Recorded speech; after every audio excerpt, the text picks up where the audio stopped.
నమస్కారం అండి. ఈరోజు నేను సోషల్ మీడియా చూశాను. సోషల్ మీడియాలో ఒక 4 ఏళ్ల పాపని కామాంధుడికి గురైపోయిందండి.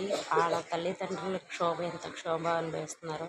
అంతకంటే ముందు ఆ పాప చిన్న పాప అండి. ఆ పాపకి ఏం తెలుసు? ఆ బాధ ఎంత నొప్పితో ఉందో, ఎంత ఇదిగా ఉందో.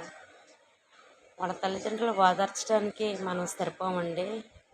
ఎందుకంటే మీరు చూడటం కాదు, అట్లాంటోళ్ళ తయారవ్వకోకుండా మీరు కూడా కొద్దిగా ఉండాలండి. మీరు కూడా జాగ్రత్తలు తీసుకోవాలి. ఎందుకంటే రేపు ఈరోజు ఆ ఇంట్లో పాప అయింది, రేపన్న రోజు మన ఇంట్లో పాప అవుద్ది.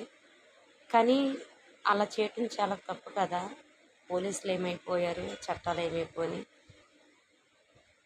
పోలీసుల చట్టాలు ఉండంగా వాళ్ళు మనల్ని ఏం చేస్తారు, ఒకవేళ తీసుకెళ్తే వారం రోజులు జైల్లో పెడతారు, మళ్ళీ బెయిల్ మీద వచ్చేయచ్చు అన్న ఆలోచన మీద ఉంటున్నారు తప్ప భయభక్తి ఎవరికి లేదండి. భయం ఏంటో చూపించాలని.